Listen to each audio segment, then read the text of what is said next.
adventures of Rocky and Bullwinkle and Friends. Starring the Jet-A Jerry O'Lace, Rocket J. Squirrel, and his pal, Bullwinkle the Moose. Hi, glad to see you again. Likewise. We got some great things on the show today. Like what? Like what? Well, you ought to know, Bullwinkle. You're in some of them. Well, let's get started.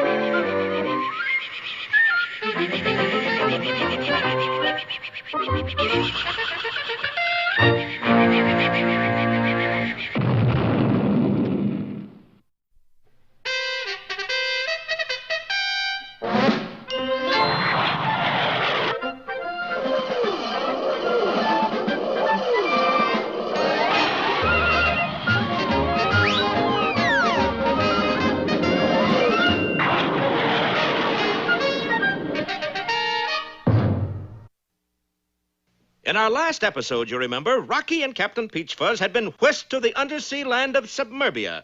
Their transportation was a strange-looking beast that turned out to be a submarine vehicle containing the mayor of Submerbia, Fiorella La Pompano, and the long-lost Bullwinkle Moose. Bullwinkle, is it really you? It was when I got up this morning. And Bullwinkle started to tell his strange saga, how he had been in a rowboat when the mysterious eye surfaced beside him, how he had grabbed it and been pulled underwater, and how when he tried to get away, he had been drawn back by a big underwater vacuum. It's curtains for you, Drylander. The name is Bullwinkle. But you're a Drylander, aren't you? Drylander? I'm from Minnesota. So? The land of 10,000 lakes. Oh, well, what are you doing out here on the ocean? Trying to catch Maybe Dick, the wailing whale. Good friend, pal, chum, confrere, prete. No, wait. Amigo mio. Stay here. Camarade, Tavares. Hold it. Buddy boy. How come the slather of friendly all of a sudden? Because any enemy of Maybe Dick's is a friend of mine. Well, then you ought to meet my pal, Rocky Squirrel. Love to. Where is he? Oh, he's on board our ship, the... Hi, Rock. The Athabasco, where he... Rocky! That's a squirrel. You ever see a fish with goggles? No, but then I never saw a squirrel with goggles either. He must be looking for me. Hang on, we'll pick him up and take him home with us. Home? Where's home? Submerbia, of course. Oh, of course, I should have known. And as we saw, the odd-shaped craft had grabbed hold of Rocky and Captain Peachfuzz and taken them through a solid rock cliff to the city of Submerbia. You mean this whole city is underwater? Certainly, look there. Sure enough, fish were swimming by just a short distance from our friend. Boy, there goes a keen sea bass, Rock. I'll catch it for dinner. No, wait. But Bullwinkle made a lunge for the fish, only to find... Oh! Boy, that's what I call hard water. It's not hard water. You hit the plastic dome. Yeah, and I think I'm getting a lump on it. Not your plastic dome, our plastic dome. Oh. You mean? Yes, a big dome covers our whole city. That's what keeps us warm and dry. It's sort of like a big sky. Yeah, but where does your light come from? Where else? From sunfish. And at night, I suppose it's covered with, Starfish. figures.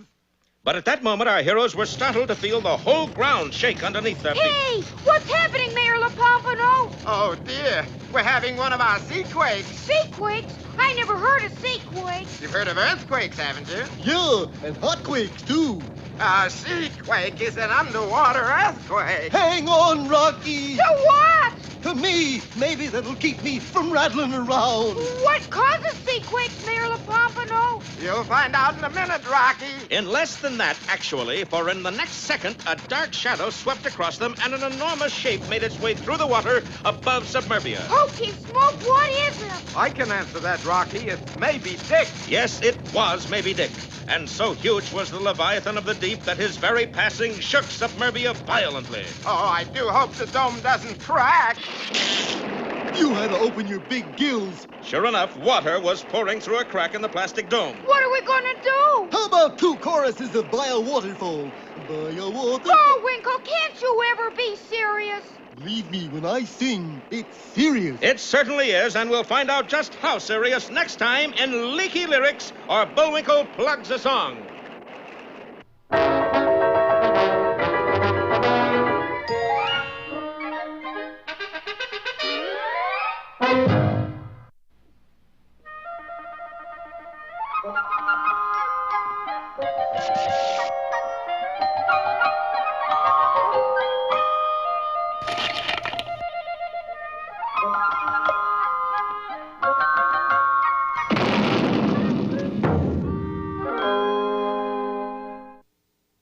Many years ago, in a humble but dirty cottage deep in the forest, there lived a dirty but humble mud maker. He labored from sunup to sundown making mud, but was very poor, for then, as now, there weren't many people in the market for mud.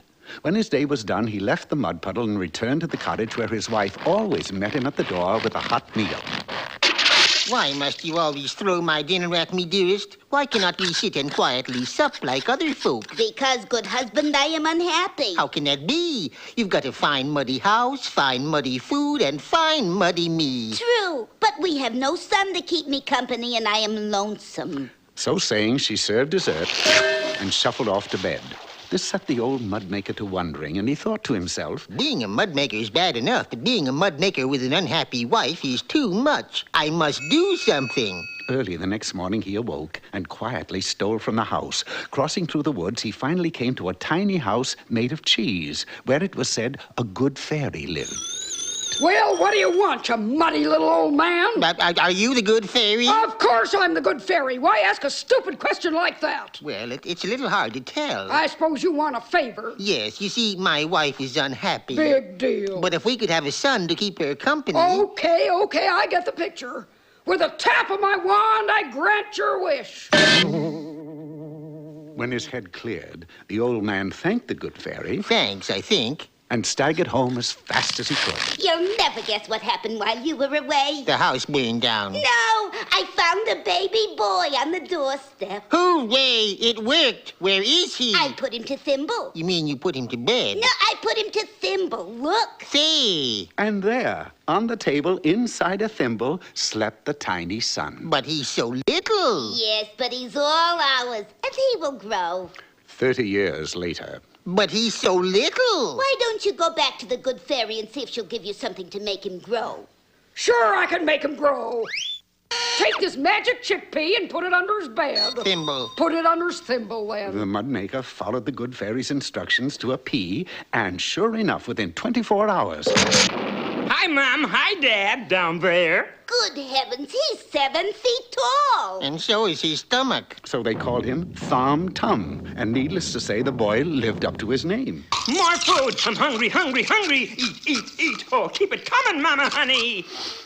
It wasn't long before Thom had eaten all there was in the house. Then he set off through the woods, gobbling up everything in his path. Good grief, I better get back to the good fairy and see what she can do about this. But when he found her... Say, good fairy, Hey, what happened to your little house made of cheese? Oh, some big fat kid ate it and then ran off down the road yelling, food, food! That's what I wanted to ask you about. If I ever find out who that brat's father is, I'll turn him into a toad. What was it you wanted to ask me? You think it'll rain? No. Me either. See ya! Now, it so happened that this was the king's birthday, and among the many fine presents he received was a beautiful fat duck. Perhaps it is an enchanted duck, Your Highness. You mean if I kiss it, it'll turn into a keen princess? Could be, but I was thinking more like maybe it lays golden eggs. They weren't golden, but they most certainly were eggs. The duck laid eggs by the dozens, the hundreds, the thousands. It seemed as though the duck would never stop, which she didn't. And before long, the castle was filled to overflowing with eggs. Desperate, the king sent out a proclamation. Hear ye, hear ye! The king offers 1,000 Pazuzu reward to anyone who can rid the castle of eggs! Hearing this gave the old mud maker an answer to his problem, and he hurried to the king. You say that you'll give me your boy, Thom Tum, and he'll get rid of the eggs. Yes, sir, sire. Good, then here's your money. Now give me the boy. Okay, dear, turn him loose. Thom ate like he never had before. Eggs disappeared as if by magic. He ate them scrambled, fried, boiled, raw. Then he ate the duck. Tables vanished, chairs were missing, huge holes were chewed in the walls. Oh, we're lost! And calling for his fastest horse, the king sped to the cottage of the mud maker. You gotta take him back, or we'll all starve. I couldn't be an Indian giver, sire. Oh, humor me. I'm the king. Sorry. Well, take him back, and I'll give you a kingdom of your very own. We'll take it. Dearest, what can you be thinking? There, Wallace. I have a plan. And so it was settled. Thom Tum was returned to the old mud maker, and he in turn was given a kingdom in a far-off land. His wife solved their problem of Thom by feeding him mud pies, which, as we all know, is enough to kill anyone's appetite. And to make certain that they would never be troubled again, no food was allowed in the kingdom. The people were always famished. So the tiny country was called Hungary, and they all lived happily ever after.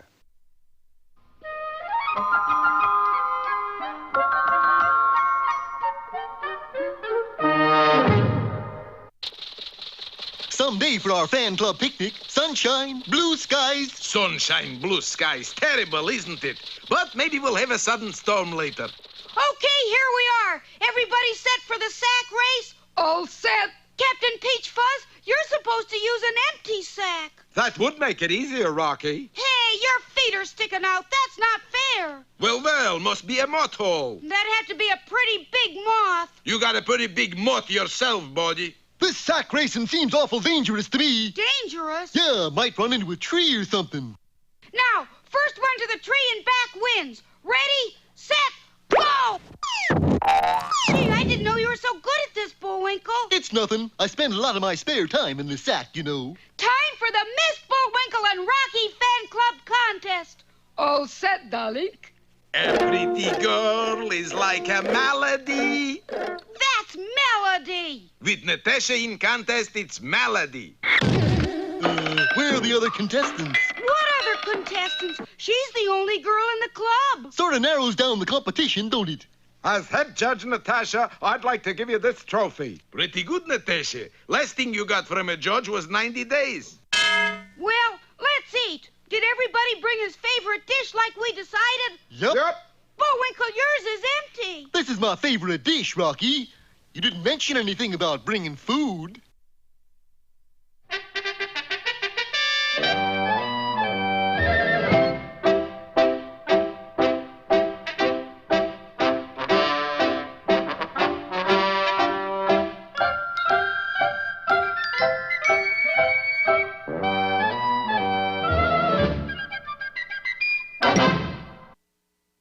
Hello again, Peabody. And this, of course, is my boy, Sherman. Hi. Who are we going back into history to meet today, Mr. Peabody? I'll give you a little clue. Listen closely. I've got it. Admiral Byrd. Wrong, Sherman. Whistler. You mean Whistler, the famous painter? Correct. Now, if you will set the Wayback Machine for the year 1872... Right. And the place, the home of the famous American painter James Whistler in London, England, we shall be on our way. In an instant, Sherman and I were transported to the side of the great artist where we found him hard at work on his most famous painting. But, Mr. Peabody, I thought his most famous painting was of his mother. Whistler's mother. That's quite right, Sherman. But that's not what he's painting. Look. Something is amiss here. I beg your pardon, sir. May I ask just what it is you're doing? I'm painting a picture of my mother's chair. Well, I can see that, but aren't you overlooking something? Like what? Like something in the chair? Like what? Like your mother? Oh, yes, Mother.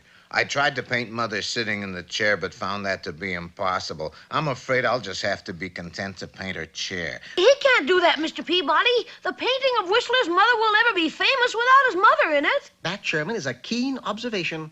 Why, sir, may I ask, is it impossible to paint your mother sitting in the chair? That's why. I'm afraid I don't understand. Come along and I'll show you. We followed him out of the house into the backyard where suddenly and without warning, a most unusual thing happened. Now I've got you, you rustler, you. Wait, that's not a rustler, it's Whistler. Mother, please, we have guests. Mother? You mean that's Whistler's mother? How do you do, ma'am? Pleased, I'm sure. Well, howdy, boys. What brings you around these parts? I'm afraid that Mother's hobby is the Old West. All she ever thinks about is cowboys. I've noticed that. And that's why I can't paint her. I can't get her to sit still long enough. Come on, fellas. Let's play cowboys and Indians. Yahoo! See what I mean? Golly, Mr. Peabody, this is a problem. Quite, Sherman, but I may have the answer. My first task was to lure Whistler's mother back into the house, which, of course, was really very simple. Whoa! Which way did they go? That-a-way! Good! Follow me! Forming a posse, we all galloped into the house, where I quickly put the second part of my plan into action. Boy, that was a keen idea, Mr. Peabody. Now she's as still as can be. Right, Sherman. Pretending to be astride a horse will keep her perfectly happy. You have already painted the chair, sir. Now simply paint your mother sitting in it. I'll try. Hours later, the painting was completed. However, not with the exact results I had expected. Sorry, but I have to paint it like I see it. Here she comes again, Mr. Peabody. Yoo-hoo! Bang, bang! Have you got any more ideas, Mr. Peabody? I always have more ideas, Sherman. I shall solve the problem with a contest of speed. Huh? Dressing the great artist in a cowboy suit, I once more confronted his mother. Word has it that you are the fastest gun in the West, ma'am. Is that true? That's right, boy. I'm just like greased lightning. Do you think you are faster than he is? Land sakes, yes. Well, are you fast enough to say, give him a slight edge? Sure. Just name it. All right, come with me. Moments later, the stage was set. Well, sitting in your chair with your guns covered by your cloak and shawl is quite an edge. Are you certain you wish to go through with it? Yep. You just give the word. Placing Whistler in front of his easel, I carefully removed the gun from his holster and replaced it with his trusty paintbrush. Now all was in readiness, so I gave the signal, go! Realizing that he at last had his dear mother just where he wanted her, and that he had to be fast to capture her on canvas, Whistler whipped out his brush, and in the flick of an eye, he painted her portrait. Hooray! I did it! Bang! Shucks, he beat me. Guess I'd better go out and do some more practicing. Giddy up! Gee, it all worked out just right, Mr. Peabody. And this is the painting Whistler became most famous for. Yes, but for some years there was much confusion as to just who Whistler's mother was, due to an earlier painting of his. This one, to be exact. But that's a picture of a horse running through the rain. How could that cause confusion as to who his mother was? Because of what he called the painting. Mr. Peabody, you mean? Yes, Sherman. For you see, he called it Whistler's Mother.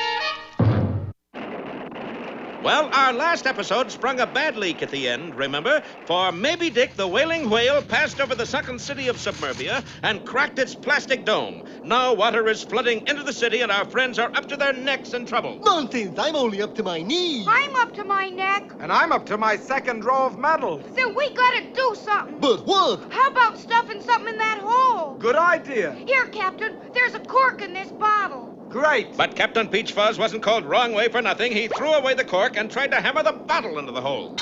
Hey, I got it. Let's put a bucket under it and catch the water. What happens when it fills up? You empty it out and put it... Oh, sorry, Captain. That won't work either, Bullwinkle. You know, gentlemen, I've just come to an interesting conclusion. What's that? We're all coming to an interesting conclusion, and pretty soon, too. There must be an answer. Yeah, if we just use our head bones. Bullwinkle, that's it. You said it. No, you did. I did. What? Head bone. Use your head bone. You gotta narrow that down a little. My head's all bone. And a yard wide. Sure it is. Bullwinkle, you can plug up the hole with your antlers. Sure enough, through a coincidence that defied even the wildest stretch of the imagination, Bullwinkle's antler exactly fit the leak in the plastic dome. Submerbia is saved. I feel like what's-his-name at the dike. Rocky, you're a squirrel of infinite mental rectitude. He's pretty smart, too. In a little while, Submerbia workmen were repairing the dome around Bullwinkle's antlers. And shortly thereafter, Mayor LaPompano was taking our heroes on a tour of the city.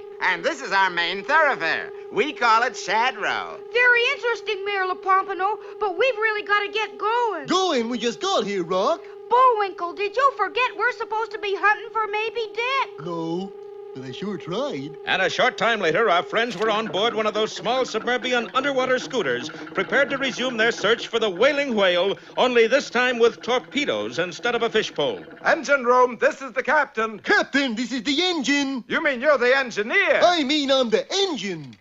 Well, full speed ahead, engine. Aye, aye, sir. And powered by Bullwinkle's mighty moose muscle, the strange craft moved through a Submerbian escape hatch and into the strange undersea world outside. This is the life, eh, Rocky? We're as snug as a bug in a sub. What do you see in the periscope, Captain? It must be bust, Rocky. All I can see is my own eye. Maybe it's just a reflection. Let me have a look. But what Rocky saw made his fur stand on end. That's an eye, all right, but it's not a reflection. No? My eyes are blue. That eye is brown. You mean somebody's looking into our periscope? Oh, Boy, was somebody looking into their periscope. Captain, it's maybe Dick. He's right behind us. All hands on deck. Look the blade bat in the bottom. Jettison the supercargo. Why so many orders, Captain? One of them's bound to be right. Bullwinkle, let's get out of here. Right, Rock. And the mighty moose began to pedal faster and faster. Slowly, the tiny submarine drew away from the monster behind it, and it looked as if they might escape when suddenly... I'll teach you, you wailing whale. Fire one! But missing the torpedo lever entirely, Captain Peach Fuzz hit the reverse gear control. Instantly, the tiny sub was swallowed up by the cavernous mouth of Maybe Dick. Then, for the first time in history, Maybe Dick actually smiled. Assuming there is one. Don't miss our next episode, Follow the Swallow, or The Inside Story.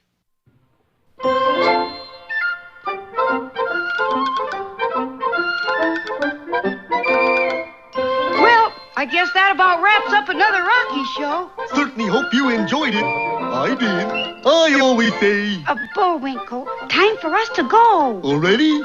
Okay, but first, here are some of the people who made this show impossible.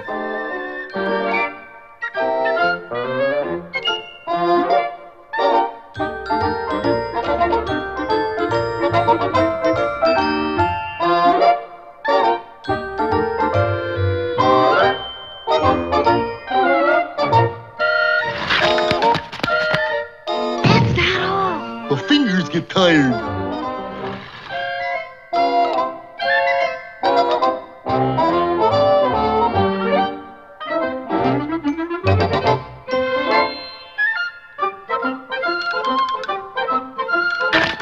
Oop!